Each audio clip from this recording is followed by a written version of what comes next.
It's 3 weeks before England's first game in Germany. Steven Gerrard is getting ready to leave. It's my bag all packed anyway. iPod, wallet, yeah, boots are in there. Big bag, isn't it? I'm gonna have to take some stuff with us. When he comes home again in a couple of months, he hopes to bring back the World Cup. Today, though, he has other concerns. I need socks. Can't find socks in this house. Alex, you know where my socks are? I've got no socks.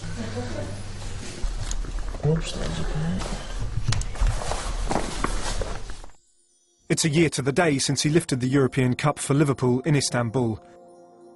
Just waiting for the car to beep now. Are all the windows locked, Alex?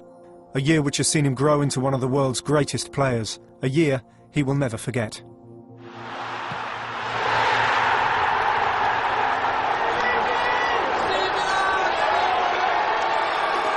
The public face of the footballer is one thing, the private face of the father and the friend quite another. How fat his ass is, look. That's why he's on a diet, look. How fat his ass is. This is Paul McGrattan, my friend. Well, I've probably mentioned it about 3 million times that I want to be an actor.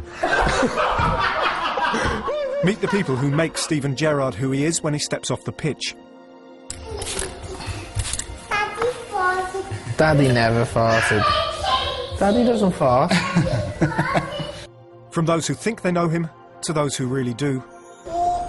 7, 8, 9. What he likes. He's got this thing about washing his hands about 15 times a day. See, all done. What he doesn't like. You get brought up to dislike Man United. And what he does when he thinks he can't be seen. Marsha, do you want to tell them what you do? I think, you know, you should come in at some point and tell us your role. It's a whole global thing, you know.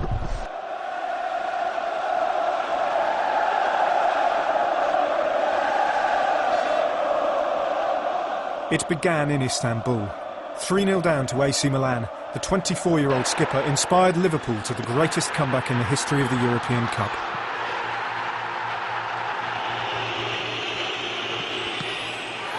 The instant Jersey Dudek kept out Andrei Shevchenko's shot, Gerrard went global. An international byword for bravery and, above all, belief.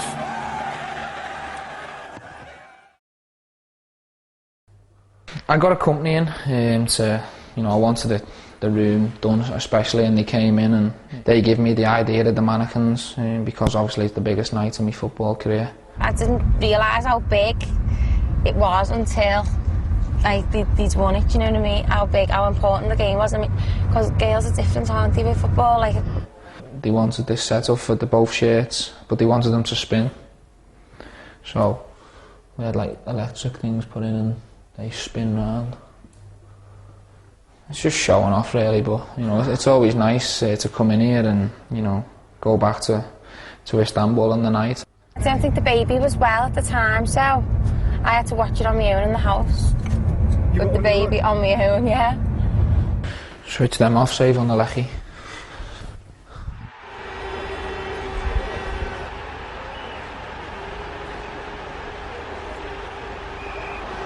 Tired as they were from the exertions on the pitch and the long flight home, the reception which awaited the players back in Liverpool blew them away.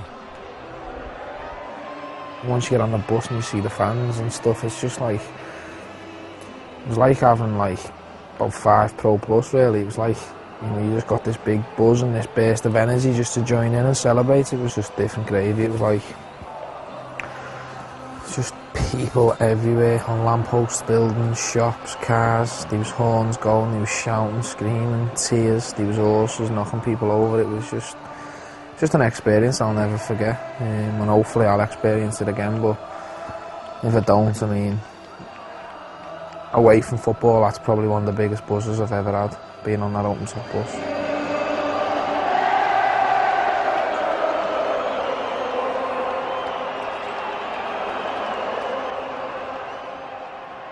But it wasn't long before celebration turned to anxiety. For the second summer in succession, Chelsea left their calling card, and this time Stephen very nearly left. Liverpool Chief Executive Rick Parry has confirmed there's been a Chelsea bid for Steven Gerrard. I think it's the toughest time I've ever had off the pitch. I've had a couple of lows on it, obviously.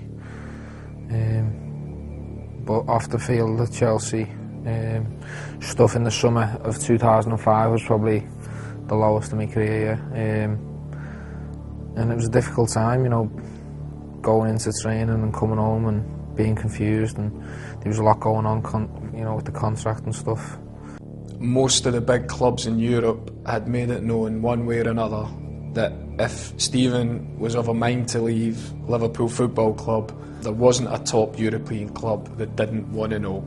I've never really had stress or pressure, luckily, but that was like the first time ever I felt, because I felt it for him, you know, trying to take it off him, and you could just feel it, you know, like in the room around, and you could just see it in his face and in his eyes that he was feeling it. You have to remember too, even with people like Stephen, that there is an insecurity.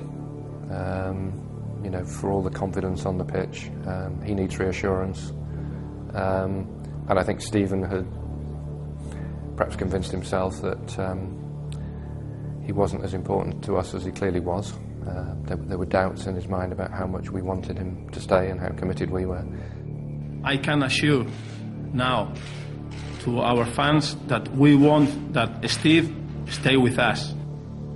It all came to a head. Stephen issued a statement which just fell short of saying, "I'm off," but he left his intentions pretty clear. We've done our best, yeah, I think it looks pretty final. Outside Anfield tonight, it's not just opinion that's heated. I put 408 on just to see what the news was. I obviously knew I was the main headlines and stuff, but I just put it on to watch all the stuff that was on it, and I just seen a Gerrard 17 shirt going on fire, and this guy holding it. Astonishingly, just days later, it all changed again. Stephen signed a 4-year contract, and with the club came so close to leaving. There was a chance I might have left Liverpool, and my loyalty was getting questioned, but what I can, and I hope people understand that, it was never a decision to be made to do it money, because there was a better offer, or on the other side of the fence. It was nothing to do with that. In football, you've got to make sure that you're happy, and you're settled, and your family are happy, and that you've got security, you know, you've got a long time, and they were the issues that I was more interested in rather than the money side of it. You filming? When the situations did come up, I was lucky enough to be secure financially anyway, so money was never an issue. And the people that said, "Oh, you know, maybe he's excited by earning more money," that was completely way off the mark, because I don't play football for that. I play football to be as successful as I can, and because I love the game. A couple of days down the line, I signed for Liverpool, and I comes out to the training ground and stopped to sign some of the fans' autographs, and he comes over to the car. "Oh, listen, you haven't fell out with me, have you? You haven't fell out with me." I went, "Well, why would they fall out with you?" He went, "I'm the one who was burning your shirt and all that." I said, "Well, why do you want to get back in with me if you just burnt my shirt 2 days ago? You know, what's..." I said, "To be honest with you, mate, I couldn't care less, you know. Got no hard feelings. If you want to burn someone's shirt and try and get yourself your little 2 minutes on the TV and be a hero in front of all your mates back home, well, that's your decision. It's got nothing to do with me." And he was trying to get in the car to kiss me and say, "Oh, well done for staying," and all that. And he probably thinks, you know, burning the shirts made me stay. They're the things that happen, though. I wanted to stay to even if it's just to win one Premiership at Liverpool. Everyone will want to see it. It'll mean so much more to myself and the people around me. So that was the main reason why I didn't want to go and, you know, try a different club. If I did go and did win 2 or 3 Premiership titles with a different club, coming back 32 years of age with medals from another club, you know, who have I got to show them to? Who would be interested in seeing them? The ink was barely dry on Stephen's new contract when he was back in action, back in Europe, and back doing what he does best. A hat-trick against Welsh side Total Network Solutions may not rank amongst his greatest achievements, but it dispelled any doubts the cop may have had about his motivation and his loyalty. To score a hat-trick, I mean, to score a goal for Liverpool was rare for me, but to get a hat-trick was special. I don't know what I was having for breakfast over them couple of weeks, but I just seemed to be scoring quite a few goals, and you know, over the pre-season, it just started flowing. We need the opposition to be as strong as ourselves, and the manager used them qualification games as friendlies really, and we used them to get fit. We came back a couple of weeks earlier than everybody else, and I think we went into the season feeling really good. Liverpool breezed through 3 rounds of Champions League qualifiers. Steven was a man on a mission. 7 goals already, and the season had barely begun. New contract, new season, new address. This is my house. I'm going to take you on a guided tour and show you around. This is meant to stay private, but come inside.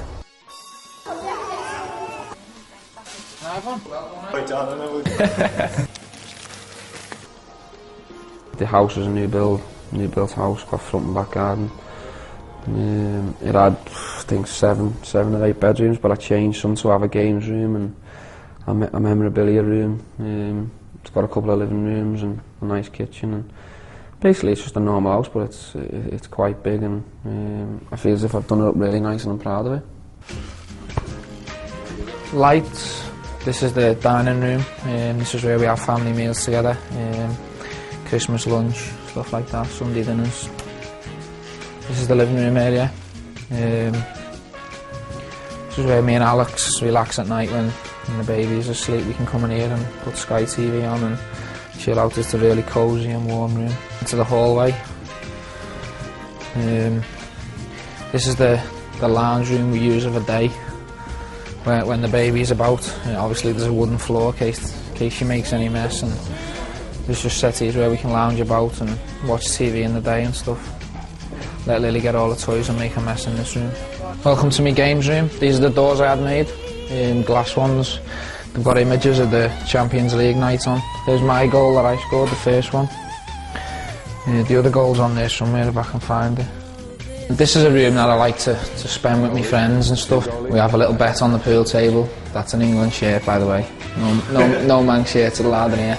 This picture is of Lily when she was about 9-10 months old. This is a swimming pool area that we had built on. Oh yeah, there's my hat-trick ball, the one and only.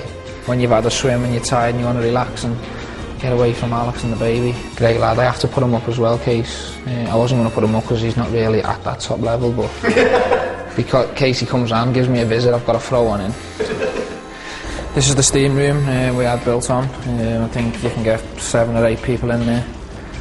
The England captain's above him, David Beckham. I was really shy, but I asked him for the shirt after the game, and he said straight away and signed it for me. I really love this room. This is Lily's room.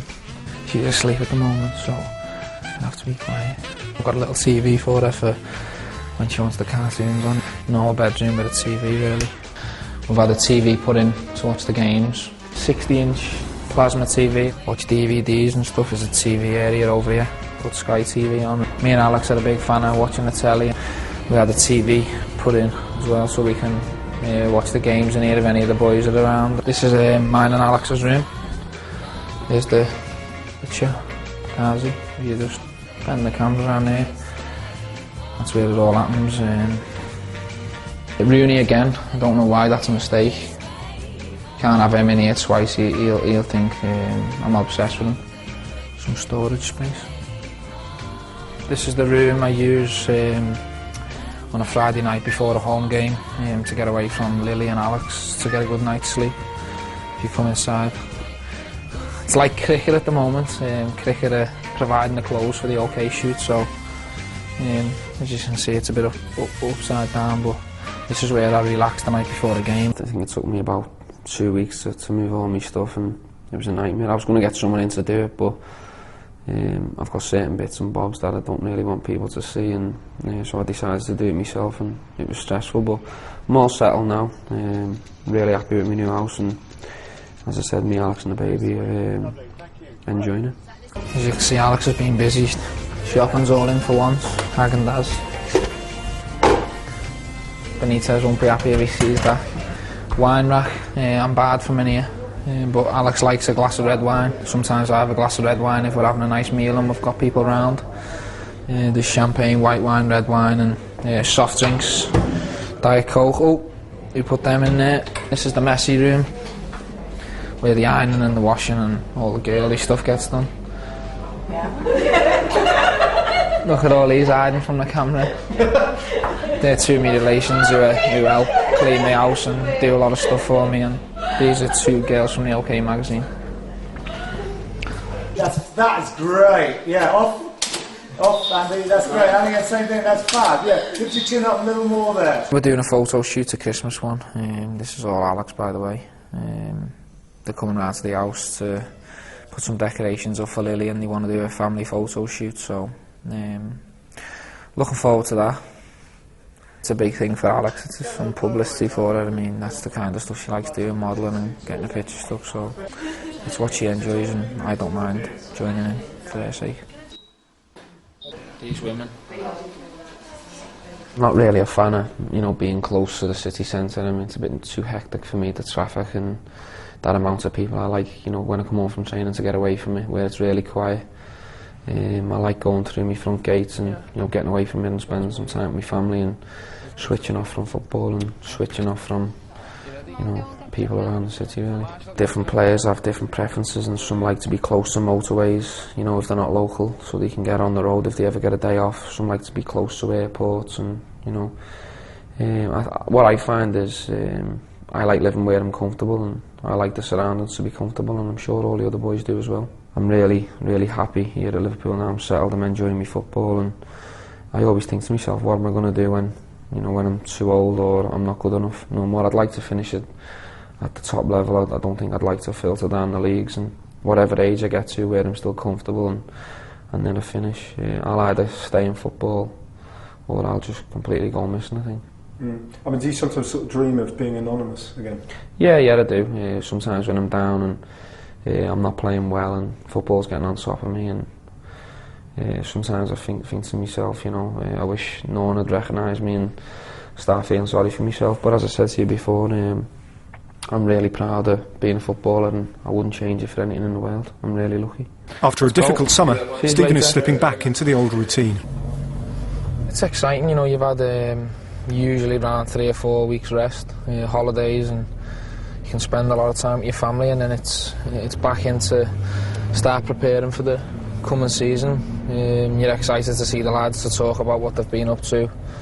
You're looking forward to getting back in training because you haven't done much over the last 3 or 4 weeks. You're not really feeling too good because you've had a few drinks, a few meals, and you maybe put a little bit of weight on, and you're not feeling really what you used to feeling. But you usually go back 6 or 7 weeks before the first game to get yourself in good condition. You'd obviously meet the boys that you're used to seeing all the time, and all the staff and stuff, but it's nice to go back when you've got 3 or 4 new signings, to see what they're like in the first couple of sessions. And you can usually tell in the first one, first, second or third session, whether you've got a really good signing or whether you've got a signing that's going to strengthen the squad. But I haven't been a bad judge in the past. I can usually work a player out after seeing him in 2 or 3 sessions. Sammy up here? Should we try and get alongside him? He's got more money than me though, look, he's got a faster car. He flies past me on this dual carriageway, overtakes me, right, and then I was just relaxing at the traffic lights, and the next thing I just heard, the police sirens. He pulled him over. So I drove past and beeped him and gave him a thumbs up, and he wasn't happy. Did he get a ticket? Yeah, he got a speeding ticket. Did he? Yeah. It's not funny really, but... How do you spell Craig? C-R-A-I-G. Is it? Why aren't you in school? Off today. We have to go in for 10 minutes. I don't believe you. Go to the cell if you want. He's a sagging, aren't you? Yeah. Aren't you? In a bit, Steve. In a bit. Here we go. Another day, another dollar. Life at the training ground may have been comfortably familiar, but all was not well on the pitch. Liverpool had simply stopped scoring. Their football stuttered. The Istanbul effect had vanished. It was to be their worst ever start to a Premier League campaign. By the end of September, they'd won just 1 in 6, and the captain himself couldn't escape criticism. Well, as far as a load of goals going in for us from our centre forwards, no, it's not happening at the moment. But if you're asking me, am I doubting our forwards? The answer is no, because I know there's quality up there. Fernando Moriente, Peter Crouch, Gibril Cisse. There's quality there and there's goals there. Confidence is a bit low at the moment, but the team's playing really well and the chances are getting created. So I know it's only a matter of time before goals start flying in. And don't be surprised if, a lot of critics are proven wrong. People stop me in the street and say not so nice things about how I've played or how the team are playing, but I've got to be prepared to handle all kinds of different stuff. Sometimes it's tough and sometimes you want to retaliate and say things back, but what I've learnt over the last few years, you've got to be mature and respect people's opinions, whether they're good or bad. Take it on the chin and move on. I may look thick-skinned, but certain things that do get said to me, whether it's about myself or the team, it hurts, and I hurt just as much as the next person who's been insulted. But as I said to you, you've got to get on with it and you've got to respect what people have got to say. The manager, the fans, Stephen himself all expect a lot, and so too do the sponsors.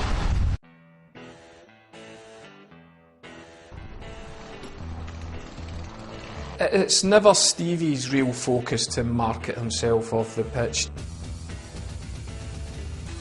He has his major sponsors who we enjoy a nice relationship with. These are the trainers you'll be wearing. The reason I put you in this is I saw a picture of you in the paper the other day. Who decides this? So I figured you'd feel comfortable. Yeah. That looks right. You put it on. I'm not doing that. What I want you to do, make you walk up, just swing the bag in. And action. And track.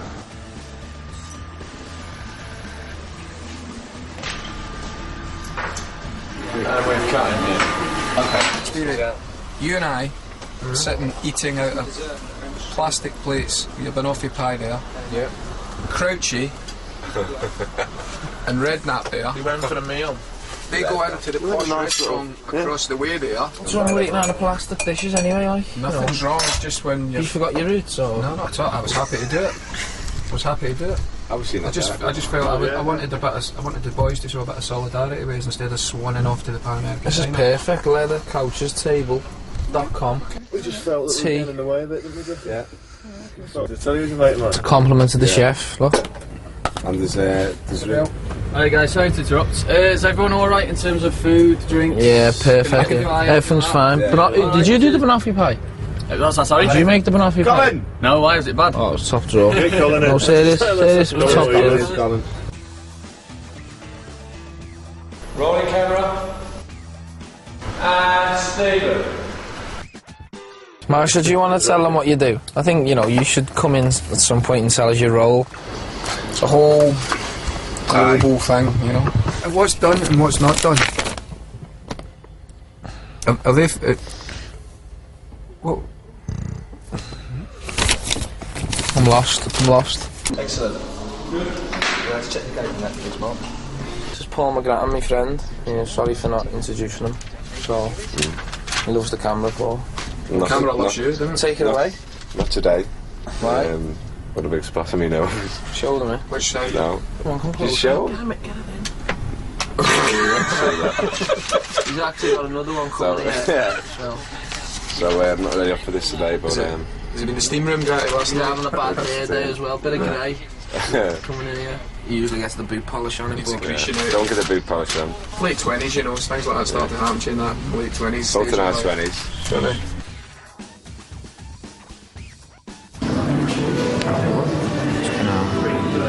Was it the finals? I like that. What do you want? what you want. Student masters and that, so you should do a bit of acting in school. Yeah, sure. I was third shepherd in school. The Christmas play. I beg your pardon. Stevie, do you remember the first time you had to do this? Yeah. What was it? Just so nervous, didn't really know what to expect when I was going to there. And the first one was Powerade, a Powerade advert, yeah. You remember what it was? Done a couple, haven't we? Did you have a TV ad for that? I think it was Lucas Aid. I don't think we did a TV ad for Powerade. I think we did, but it never got shown. It was that bad. We paid them off, not sure. Yeah.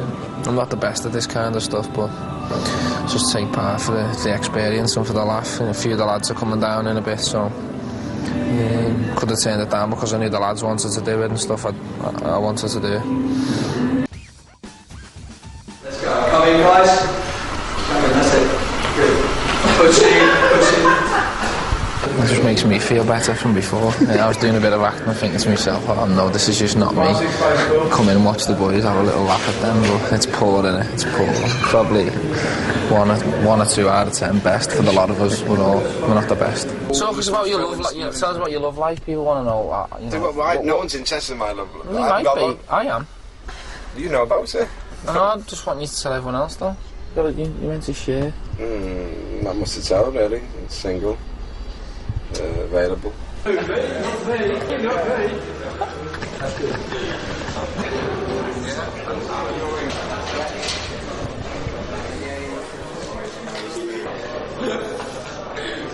I know what's going to happen as soon as it comes to these things. You know, it's take after take, and they have to get it perfect, which, you know, they're only doing the job, so it's pointless losing your ag with these people because they're only doing the job. But, you know, in the end, when you see the final product, the advert when it's done and that, it's nice to look back and say you've been in a couple of adverts and stuff. So, although it's not really enjoyable doing it, when you see the final cut or whatever you want to call it, it's worthwhile.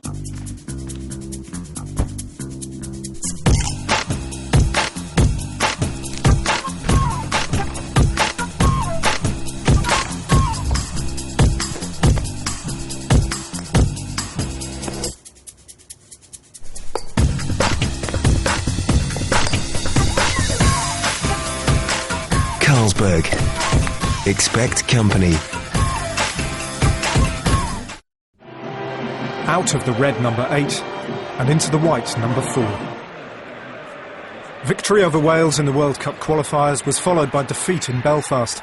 At Windsor Park, they were toppled spectacularly by David Healy's single goal for Northern Ireland. They made hard work of it, but they'd qualified.